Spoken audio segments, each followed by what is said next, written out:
I do have the pleasure and distinction of bringing to the stage somebody who, he's already up on the stage. I don't know that most of us fall out of bed without referencing, thinking about, or being informed and guided by work that comes out of the Georgetown Center for Education in the Workplace. And I don't, you must know this. I don't know, do people stop you and ask for your autograph on the street?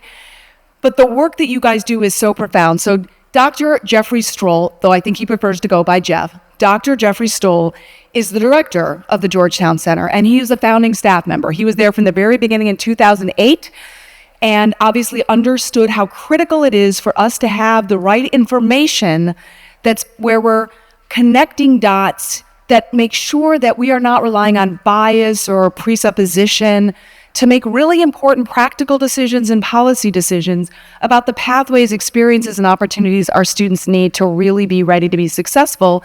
And so that the world, the business world, is also able to get the workforce it needs to be successful. And to bring all of those together was really brilliant. And I think the degree to which we all rely on it hopefully makes you just feel like, gosh, that was 18 years incredibly well spent. So with that, he's also super brainy and geeky himself. I could talk about it. So he worked at Westat. He's educated at University of Massachusetts Amherst, got a master's and a PhD, which you would expect from a egghead, wonky, brainy type, at American University. But I think the thing that is most exciting to me is that he wants to take all of that wonky data, ability to explore and mine information, but to bring it together with the real world. How do real people behave? How do real businesses behave? How do we find our way and navigate the changes that happen rapidly so that something that seems really intelligent and fixed right this moment, the world's going to change on you. And so it's the perfect person to talk to us about how do you navigate the next few years when we know change is always the norm, but maybe going to be even a little bit more so with the onset of artificial intelligence and the like. So what's going to happen is Jeff, come on up, is going to give you a brilliant breakdown of what's ahead and how to think about it. Then we're going to sit down and have a fireside chat about it, and then you guys are going to hit us with really good questions. All right, with that, please welcome, fighting through the DC cold and snow to be here, Dr. Jeffrey Strohl.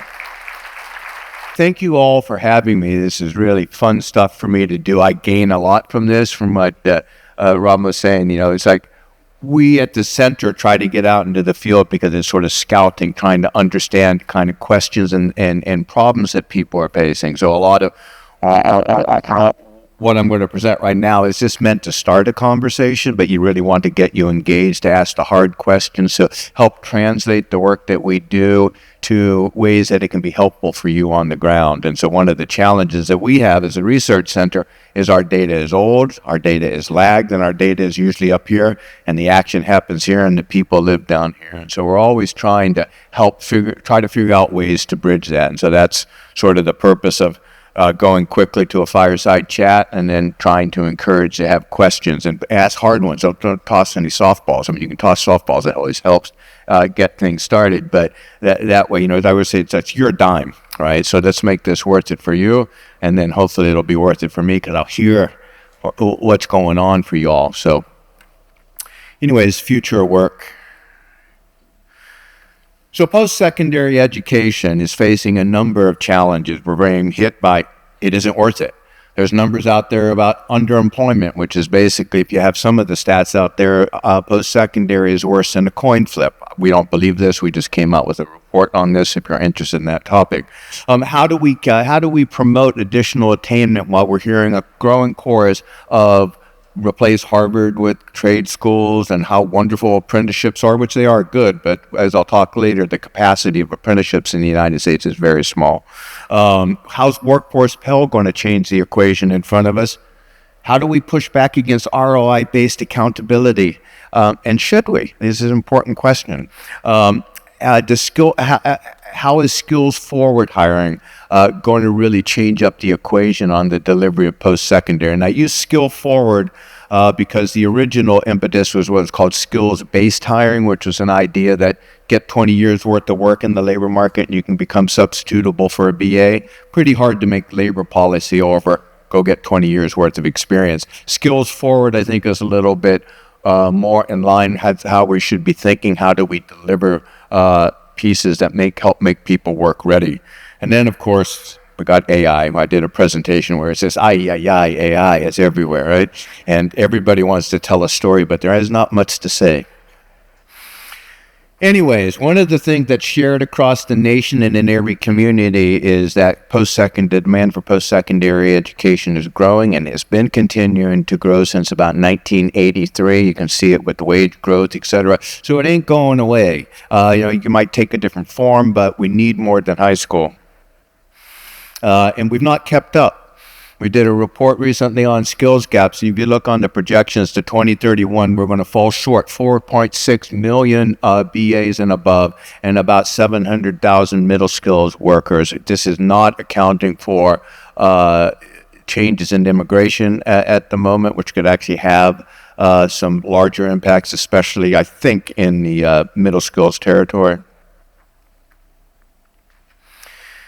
The economy is continually demanding higher levels of cognitive skills, as repetitive skills can be automated away. Even the auto mechanics to become the auto technician, you need a lot of computer skills. I used to drive a 50 Chevy that you could actually fix with duct tape and a safety pin. That doesn't exist anymore, right? And so, and this is one thing I really like about the CTE community in the United States, is it is no longer muscle and brawn. It is really, some of the work is, but they've really engaged in modernizing the career pathways and trying to keep up. And so I think that's very important. So how do we face these challenges moving forward? Well, first of all, post-secondary needs to be honest with our clientele and with ourselves. College is not a guarantee. College is a probability statement. You get some education, it's going to raise your likelihood of economic opportunity, mobility, and stability. It is not going to guarantee it. And middle skills also needs to face this same challenge. We hear too much that, the world is going to go to nothing but skilled trades. We'll talk a little bit later. Skilled trades grow with population. U.S. population is in decline. So guess what? The middle skills territory is not going to grow a lot. And so we need to be really honest with ourselves how much opportunity. President Biden was talking during the CHIPS Act of all these $130,000 jobs in the middle skills. 3% of jobs in the middle skills earn above $130,000. So let's just be honest with it. Let's set expectations so we don't get accused of lying and misleading our clientele, the students, right? We want to just take the blinders off. So here, back to this idea with the middle skills, we came up with the concept about good jobs, trying to look at how something delivers access to the middle class or the beginnings of the middle class. And so we used an earnings threshold in 2015. It was $35,000. We've inflation adjusted to it's about $43,000. So you see on your right, my left, that good jobs in the middle skills are about 22%, and they're going to decline to 19%. The actual number is going to stay the same. That reflects population growth, but you're going to see a disproportionate increase in the delivery of good jobs in the BA sector to about 66% from 59%. Looking in, you see that BAs, about 80% of BAs deliver access to the middle class, about 52% of middle skills, and about 36% of high school jobs deliver access to crossing a threshold into what I'm going to argue is middle class and family sustaining earnings. So we've been trying to really start to think about this, and you'll see this in the goal setting where the Lumina Foundation is now moving their goals to have a labor market standard on some earnings. So I think the world is moving this way. So back to your 60 by 2025, that the new goals that are coming out are going to have more earnings attached to them. So it's be an important thing to think about. So one of the reasons I really like skills forward hiring, I don't think post-secondary should be afraid of this, is it's really forcing us to think about occupations as skill bundles or tasks. They're made up of tasks. And so our job as educators is to provide bundles of skills that get delivered to the market and imbued in the individual so that they're ready for the world ahead of them, be it in work and in life, etc. So I think it's a very interesting way for us to start to think about educating rather than just a set curriculum. And I think, maybe often curricular items are doing this. And it dovetails with AI, and I love this quote, the person who AI isn't going to take your job, it's the person who knows AI who's going to take your job. And I think this is going to become one of those critical skills that we need to deliver. We need to get people into the workforce who are AI literate, and my new phrase on this is AI functional. Going to have a bunch of old guys like me in the labor market who don't use ChatGPT. I need somebody to come and tell me when to use it, when not to use it, and prove to me that it's valuable. And so this is really going to be that new skill. And it's what makes me very optimistic that post-secondary has a future. The AI is not going to destroy the world as we know it. Sorry, we've been through too many scare things like that with offshoring and automation. So I don't think it's going to happen with AI. So here's my little thing with no text. I really believe that the forward-looking view of post-secondary is not the linear model that I grew up with, which was go to school, go to work. It's really a thing about re-educating and continually educating. You really see it through the delivery of certificates and certifications. People don't get certificates and certifications as standalone items. They get 2 or 3 of them. They get them with their degree, and they're really a demonstration of bringing skills in on top of the education so that you're prepared and that you're up to date with what's in the labor market. And so this image for me, I used to be in construction, so it also has some personal links, is we need to build portfolios. We're putting another tool in somebody's toolbox. And so I think it's important to start to think that way. So anyways, as we think about the U.S. labor market, it's very interesting. So we've got curriculum that generates skill bundles in somebody that go into the work, and sorting begins to happen in the labor market. And I often look at the labor market sort of like the marital market. You go on a date, you go on another date, you don't want to go out, you go back, and slowly things come together in the labor market. So our students, once students, now workers, slowly find a match, and along the way they're developing work-oriented skills through engagement with the employer. So the learning process doesn't really come to an end. It just moves from in the classroom to the workplace. I'm not sure how many of you have seen this, but DOL, I think it is, has what are called competency model clearinghouse. And I really like this vision because they helped understand for me about what we're delivering. And I find in the United States that we're very unique. We present a balance of general and specific skills that enables workers to both do the job but be flexible in change. And so what this model has, don't worry about the small type, sorry about that, is you got this baseline foundational skill set that we deliver, and the closer you get to work, the more that we deliver occupational and industry competencies. And if you think about this in a sort of a re-education model, when we have disruptions like AI, what we're doing is moving those, just addressing the top stack of stuff. We're just changing up the specific thing that somebody needs in their portfolio. I pull out a flathead screwdriver, now I need a Phillips head screwdriver. I used to be able to, I need to do HTML, now I need to do some type of AI. It's replacing that tool, and so it's really at the top. But the secret for us in the United States is that bottom tier. No other country in the world provides this type of general skill of which you layer specific skills on, and it's one of the things that makes the U.S. economy work well. So facing the future,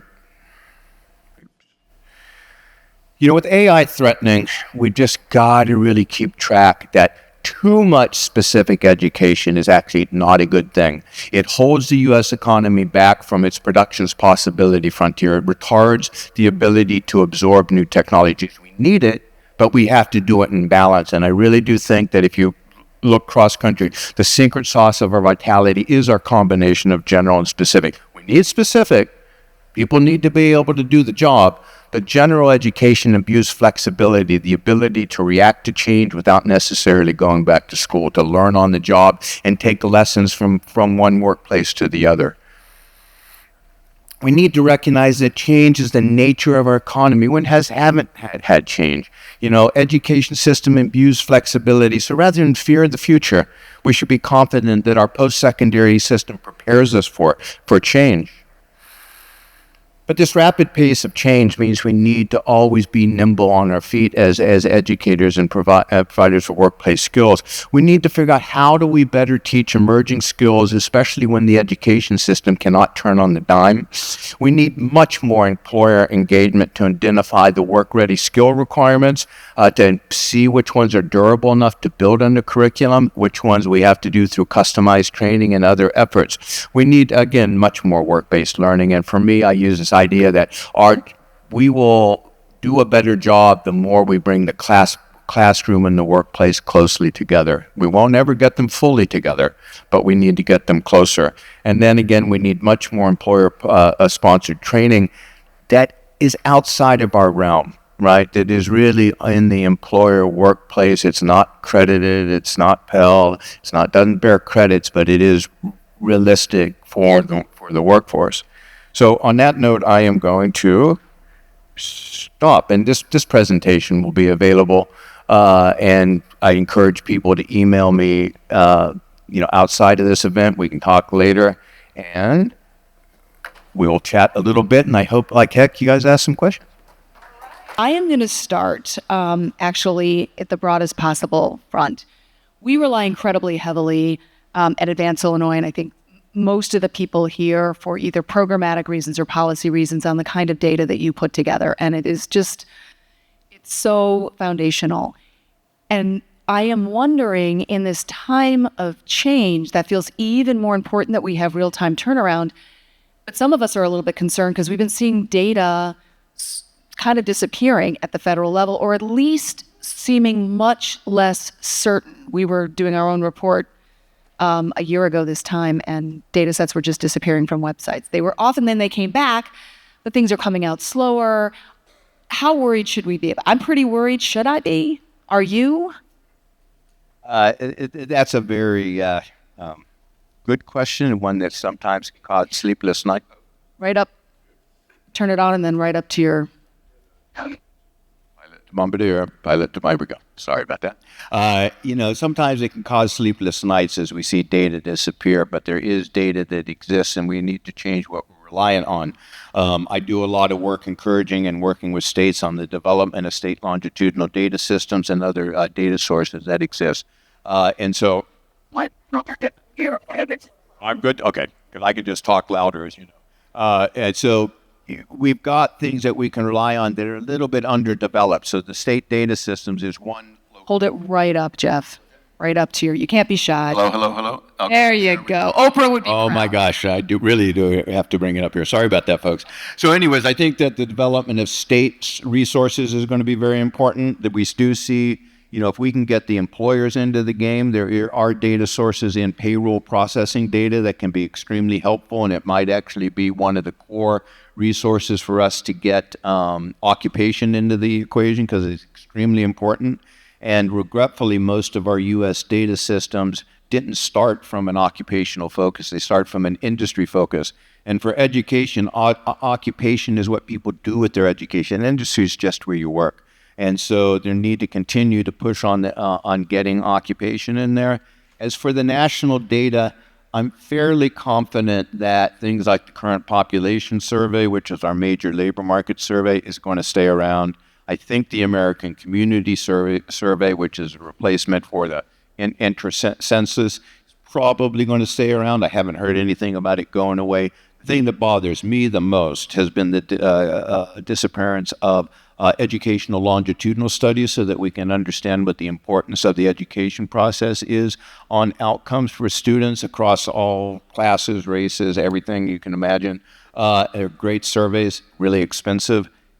There seems to be hope at the Department of Education that these data will come back. Regretfully, there will be a series break, meaning that there's going to be a desert, and we're going to be really thirsty for a little while. So we need to rely on other things. So pushing on the state to pony up and become involved in the employers, right? If we're talking about creating a work-ready workforce, we need the employers. They got to give us data. And we have to figure out how to break through the proprietary wall of business information. How do we start to get more access to those data? Well, I appreciate that, and I'm glad to hear you are not concerned about some things, and we happen to agree. I think the state does need to step up, though it's still second best. There are some things that just have to be done at the federal level to really maximize. So appreciate that. But that's just the foundational, because without that data, we are in the desert. But let's talk about what your data is showing. And it resonates with me. You're saying, look, don't, in the rush to be skills-based, don't forget the fact that the most flexible education is that baseline, is that basic education, those bottom three in your the pyramid that nobody could read. But the bottom three are your individual, your academic, and then the workplace. These are these durable, flexible competencies. I won't say skills. Skills I'll use for technical things for the purposes of this conversation. And am I right that the college and career pathways here in Illinois, career and technical education, is getting that right? It's saying, look, we want to get you some industry-specific skills. We want to do so in a way that keeps you on track for all that basic stuff, so that you are maximally flexible, particularly including if you change your mind about what you want to do. Are we getting it right? Is that a good foundational? Yeah, I think it is taking a very good approach, and I would really give CTE a lot of credit for keeping itself modernized. And I think that if we look into some of the work being done on career clusters, where you're creating job families, is really a good realistic aspect, because in the U.S. economy, we don't have a laser beam between program and outcome in the labor market unless it's a very named skill. And so I think that's something we need to push the envelope a bit more on, and I'll talk about some tools that are available for that in the next session. So as I think about it, and we were talking about this a little bit this morning, we're getting the structure's not, go Illinois, the structure's good, and other people that are doing it. I know there are other states too, but we're here, and that's in place. Let's feel good about that. But that there are maybe two things that could work better. One, high schools could maybe be more deliberate, maybe middle schools and high schools. We could do a better job of weaving some of those core competencies into our standards, our curriculum, and our classroom practices. And then we could get businesses to do a lot better job of more regularly and consistently engaging students in creating those workplace opportunities. And if that's right, first of all, is that the right way to think about it? And if so, how do you do that? Neither one of those are nowhere, but neither one of them is anywhere close to where they need to be.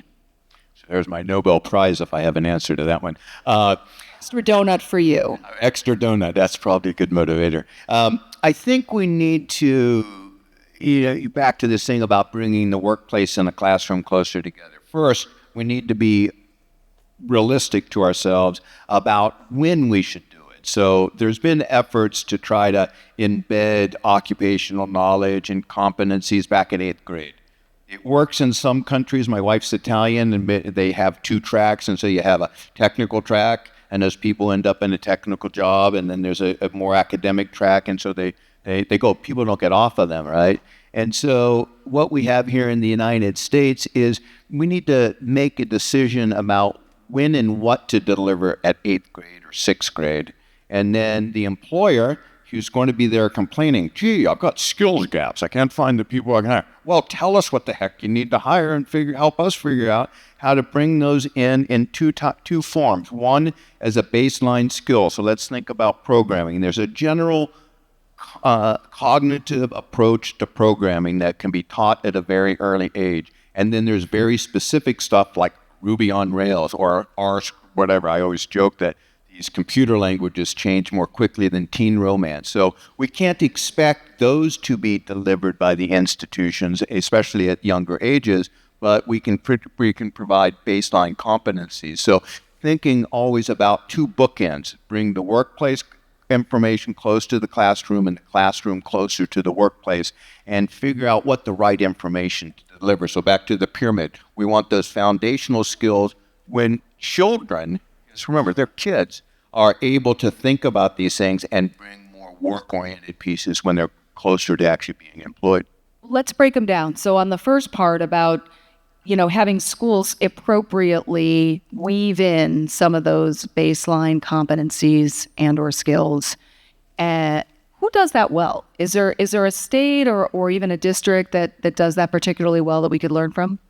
I don't know so much on the K-12 side of the house. I mean, we would hope that college and career readiness, which was a mantra for a long time, actually had some meat to it. So I don't really know who did that well. I do think, areas where you have more monolithic employers, so you know what you're targeting, it becomes a little bit easier because then you know. Those big company towns.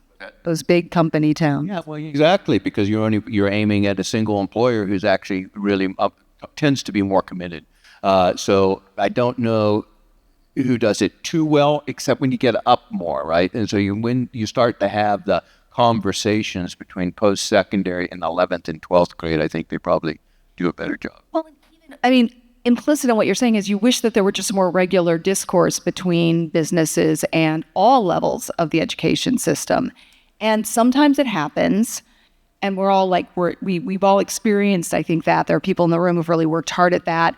And sometimes it really grabs and it's so exciting, and then often a leader changes and then the whole thing, it's not in our DNA somehow for that. Why is that? What would it take to really, for businesses to just feel like this is just part of what we do, is we are regularly checking in with our local universities, community colleges, and K-12 systems to let them know what we need and to get to provide feedback and go back and forth. Yeah, this is an interesting question. Historically, the businesses in the United States actually did this a lot more in the post-war period. There was a lot more business commitment to the education process, and it was actually much more in manufacturing. And I think some of the change-up has been as we've moved to the need for more post-secondary, and so there's a longer period, and so they a little bit more. And then around 1992, there was a big switch up in how employers behaved. They moved from a layoff model to a fire model, and so they began creating a labor market that was much more like a spot market. And so they began expecting workers to be work ready at the point of hire rather than doing the training that was needed. And we've seen since that period of time, though, is the growth of importance of community colleges in workforce development through the delivery of certificates and certifications, which in some ways are replacing training. And so that might be where we actually are seeing their engagement, but we need more. Because every time an employer tells me we got skills gap, I want to say, show me the stack of rejected resumes, let me analyze it and figure it out what it is you're missing and what has been successful. If they do it, they don't share it. But I really, from my experiences, suggest that most of them don't actually look and evaluate what was missing. So one of the things, we mentioned that there's some changes at the federal level on data and research, but there's a whole much broader array of policies that I think are impacting education top to bottom, and certainly at the post-secondary level. How do those, if at all, do those change any of your analyses, or what are you going to be paying attention to see whether some of the changes that are afoot fundamentally shift any of these projections or trajectories? Not enough coffee yet to answer that question. I think one thing, with AI, I think we're going to need to see it settle in to see how that's going to impact things. The second thing that I think is going to have a lot of impact is the growing focus on trade schools. I think they can be quite good, but shouldn't be the only thing that we do with our system. And so I think that could really be changing our projections. And the second piece is getting into skill forwards hiring. And so as the more people say that college isn't worth it, and the more that they're looking for ROI-based metrics of demonstrating that a program has value, you're going to see more push and pull between, well, gee, do you really need a BA for that job? And this is going to be a challenge, and I think it could change up some of the projected demand. And so many times I'd like to look at it as just post-secondary demand rather than disaggregated post-secondary demand. Wait, unpack that a minute. Post-secondary demand versus disaggregated post-secondary. Unpack that. Oh, I mean, education and training beyond high school versus an AA versus a BA versus a graduate degree. That the borders between some of that is a little bit fuzzy, and the same with some college no degree, which is a category in our data systems that I hate because I've done a lot of work with certificates and certifications. We don't know enough about what's in some college, and so we need to push the envelope on trying to unpack that so we know what's being delivered. And so when is some college a dropout who is destined to have debt, and when is it a skill builder, somebody who's gotten education is extremely valuable in the workforce but doesn't have a credential. So, And what is the role? I'm interested in your thoughts. What are the role of parents in that? Like, these are decisions that kids start being oriented around and imprinting on and are making in high school or immediately thereafter. And parents still have a lot of influence. I have teenagers. It doesn't feel that way, but I think they do actually still have some influence. What do they need to know? What role do they play in how much your whole premise about be careful how you calibrate basic education and particular skill building and understand the relationship. Parents don't understand how they advise their kids. And so what should we be doing on that sector? I don't know if I'm framing my question well, but you get it. no, you hit it pretty well. I mean, first of all, the research that we've done since the Coleman report in '66 has really just demonstrated that home social capital is one of the biggest factors in predicting post-secondary attainment success, education success. And so it's extremely important. Regretfully, we don't have the other part of the equation, which is a good state-subsidized counseling system. So we rely too much on what I call nearest neighbor. Kids look to their friends, they look to their parents. So if the parents themselves are not well informed about what data is out there, then they're not going to be any help, and the students need help. And so we were talking before, I live in data. What did my son do? He applied to the same school his friends did. What major did he choose? Same as his parents. So all this work on data, that experience shows we need a lot more work to make the data consumable to people at points when they need to consume it.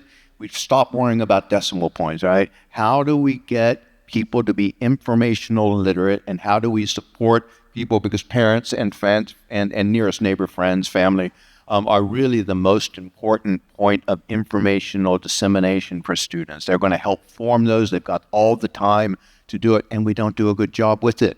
And so if you look at the differences on students whose parents have just a high school degree have about a 27% chance of getting a BA. Students with parents who have a professional degree have an 83% chance of getting a BA. Is it because those kids are smarter? No.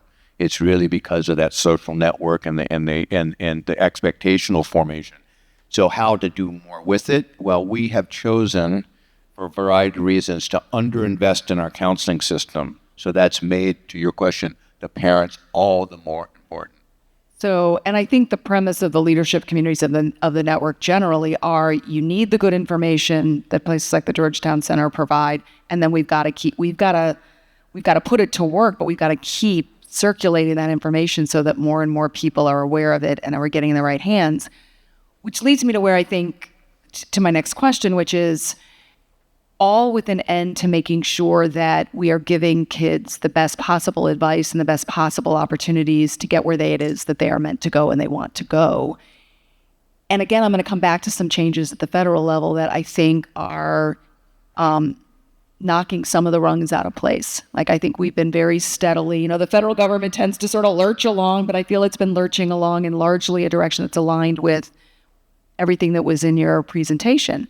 But I think we're potentially moving away from that we are making it harder to take advantage of certain social networks or safety nets and programs that are going to make access. So the decisions about which post-secondary I'm going to take advantage of at what cost and price point, I think the stakes are going up. Is that right? And then, how does that factor in? Yeah. You want scotch now? Well, I don't know. We're in such a tough stage, and we need to get to the other side of this movement against anything that says equity and helping people who need help. All the evidence that we have in the United States is we benefit by helping disadvantaged groups. So for one instance, a lot of work has been done on selective institutions. They do absolutely no good for the rich students who go to Harvard. The students who benefit by the resources of selective institutions are those who don't have them in the home, and they go to the selective institutions and they do really well. And so a lot of work's been done in this area. And we need to figure out how to keep talking about making education the great equalizer, right? And some of that means disproportionate allocation of resources to groups that have had different types of obstacles and different types of challenges and different types of struggles, be it a community, institutional, personal level. And right now, it's, I'm waiting for the police outside to talk about equity. I mean, this is a weird space that we're in. You're in Illinois. It's a safe space. So we need to... I think that deserves a round of applause. Anyways, it's a challenging time, and we need to get to the other side of it. I do believe that there's things that we needed to rethink. It would have been nice if it wasn't done with a hammer on our head, but we need to rethink. And so now we need to get to the other side and not forget that part of the American model is to help people who need help. I will offer one encouraging data point, which is I have now seen several pretty significant polls, both in Illinois and nationally, and the support for the basic concept of, do you want to meet kids where they are? And recognizing that different students need different supports. The support for that remains extraordinarily high across every political, every geography, every population group you might care to shake a fist at. So I think if we could get away from polarizing the language, the concepts and the values underlying them remain extraordinarily supported.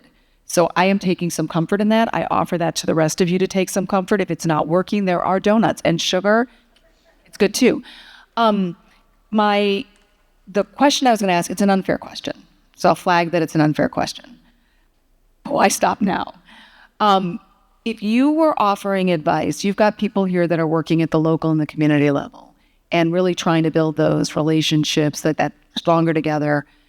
What advice, and I'm going to ask you this for the local level, the state level, and then the federal level. If you could wave a magic wand and say, here's what you should focus on, here's the biggest bet things you can make sure are in place, how would you answer that question, first at the community and local level, and then on up?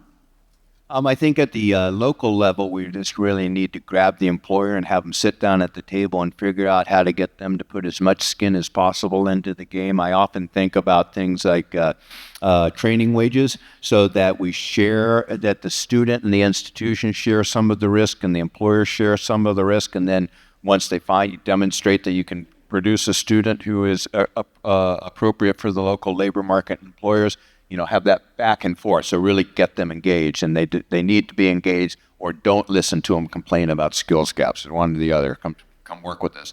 At the state level, I think it's very important to have the development of better data systems. We don't make good decisions and good policies with bad data.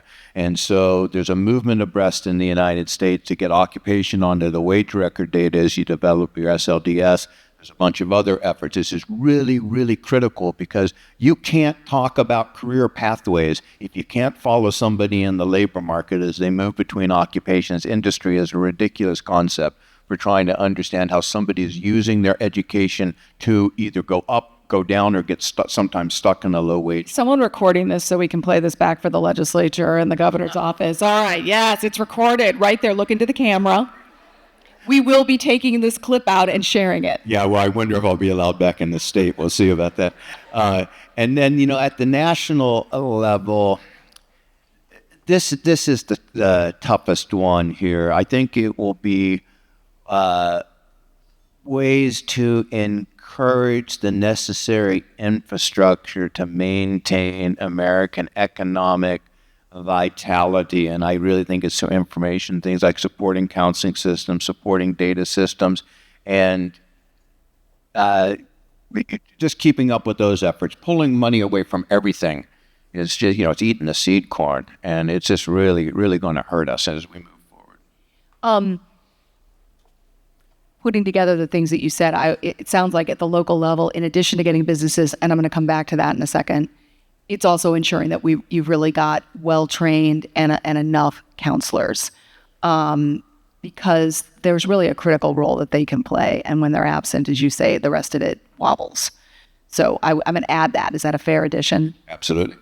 On the business front, I think the assumption in my head has always been that businesses should do this out of self-interest, right? That it is in their benefit to get involved with their local educational systems because they're going to end up with, selfishly, and to put this very crassly, a better workforce, right? It's not just I'm not a good corporate citizen because it makes me feel good. It's just this is good for me. It's good business to do that.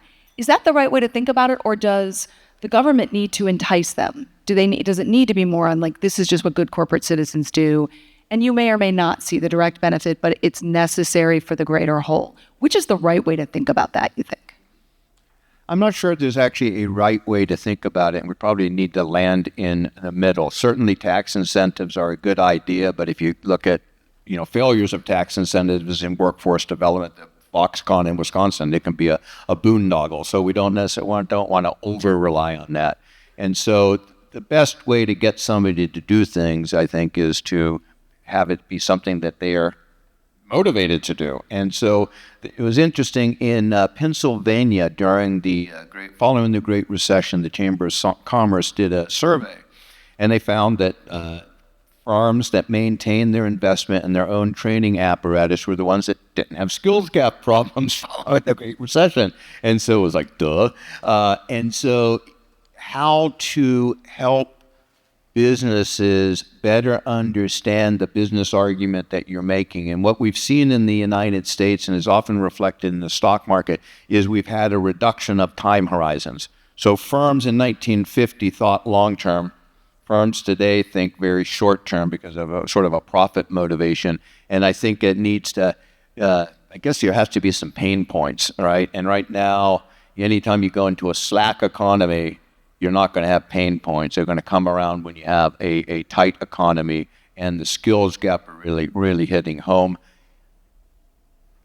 It's hard to tell when that is going to happen. There's some indicators that things are going to go up, and so that might actually help get firms onto the table. And I don't want to blanket firms. There are many firms that put good investments into their employee relations and put a lot of work into encouraging work, but they have to see it as beneficial. There's a whole bunch of theory on what's called efficiency wages. So if you make your work environment better than your competitor, people are going to stay with you and you're going to maintain the human capital.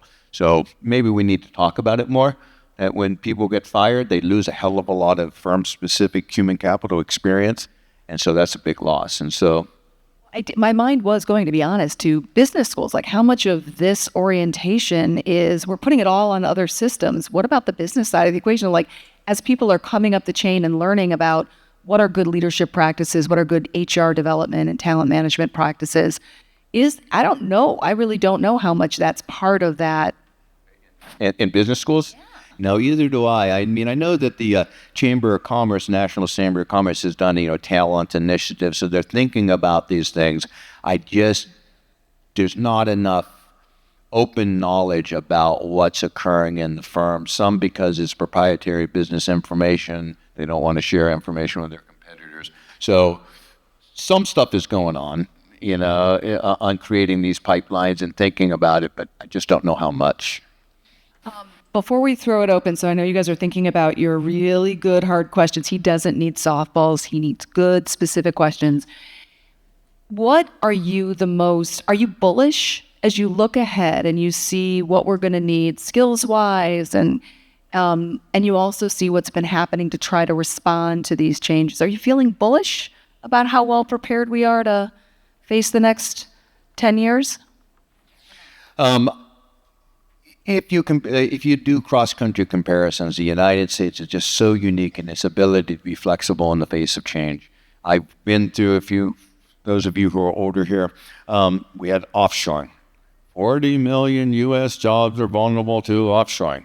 2 million. We responded to it. Automation. 40 million jobs are vulnerable to automation. Ended up being about 2 million. So we are commonly well prepared to face change. Now, of course, the more prediction you have on change, the better you're able to react to it. And this gets back to this distance between the classroom and the workplace. And so if things change really quickly, our workforce is able to be fairly flexible. But on the other hand, if you have a huge technological change, you need to have a way to re-educate. And so in the United States, we have what are called dislocated worker funds and policies like that. we underinvest in those. The last time we did a really good job was with the TAC, the Trade Adjustment Community College Act, where we're actually looking at thinking about how to use the institutions and networks of institutions to create an ability to react to big technological changes. Is AI going to be one of these? I don't believe so. I could be wrong. We hope you're not. Anyways. All right, I am going to throw it up. Who has got a good question for our brainy Dr. Strohl? Yes. And are we bringing microphones around? I think we are bringing microphones around. Make her work. Thank you. Peter Ostrasser, Naperville 203. Thank you so much. The data and everything that you're sharing is very enlightening. And yes, I used AI to propose this question. As a post-secondary education shifts towards more skills or competency, whichever forward models that we're talking about here, how do you see colleges evolving their admissions processes to take CTE coursework and our Illinois college and career pathway endorsements more seriously in accepting students? Love that question. It's a great question, but I don't know enough about how it would feed in. One thing I would be thinking about is the growth of certifications. And so certifications are a nice, beautiful, standardized validation of a skill set that, here in the United States, we test the heck out of people in K-12, and all of a sudden you go to post-secondary, we have zero metrics that did anybody learn anything. And so what we see in CTE is proof of the pudding and the eating in many cases, and in post-secondary has been the adoption across, sporadically of embedded certification. So there is a movement towards trying to have good, solid validations of skill sets. So as much as it is that CTE can present out of high school, that you've got validated skill sets that then can be accepted by the credit apparatus of post-secondary, that would be great there. And so I think CTE needs to up its game. I mean, my God, a concentrator? I mean, how many credits is a concentrator? I mean, so we actually have to strengthen it too. But it's really interesting too, because we know that universities want success rates. We know they want high success rates. And there's a lot of work that goes into showing you get this SAT or this ACT or this GPA. We know how likely you are to complete. That makes you a safer bet for me to enroll, and now you're desirable. I don't know if we're all the way through that longitude. It's why you need the longitudinal data system. I'm talking to the camera here. But I do think that data point, when you show this is a good bet, that a student who's got that certificate, and we now know who they are, is that much more likely to complete. That I think is going to help too, in a way that, I'm not sure we've totally caught up on that. Well, I think what we need here is a lot more research on tracking. I mean, the vocational education system in the United States shot itself in the freaking foot, right? We started making this two-track system, and all the evidence was that the students who weren't ready for college got put into this one track, and it sullied what people think about CTE. People need to, and there's some nice work that's come out that shows graduation rates are really high in some CTE programs, et cetera, et cetera. So coming back real proactively to demonstrate that the CTE worker or student is well qualified.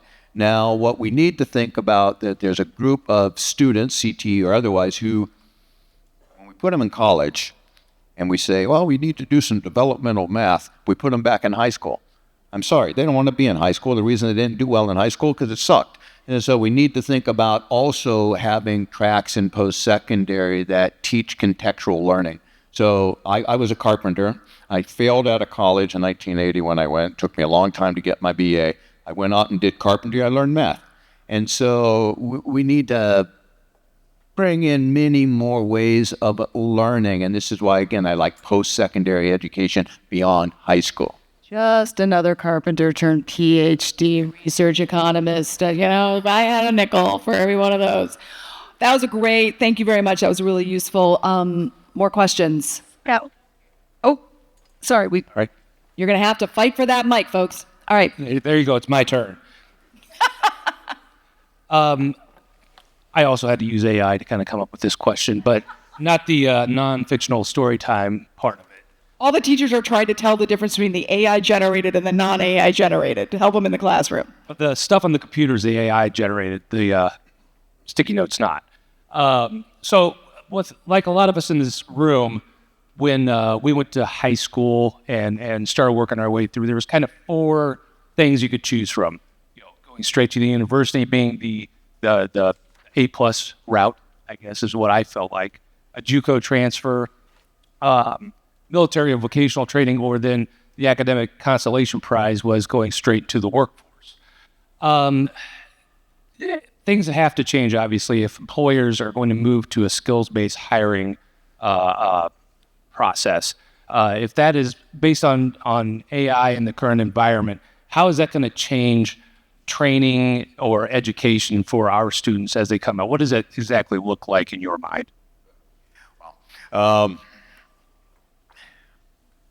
Yeah, that's a tough one because right now when we start talking about AI, nobody knows what they're talking about, myself included, but everybody says they know what they're talking about, so I'll pretend that I do.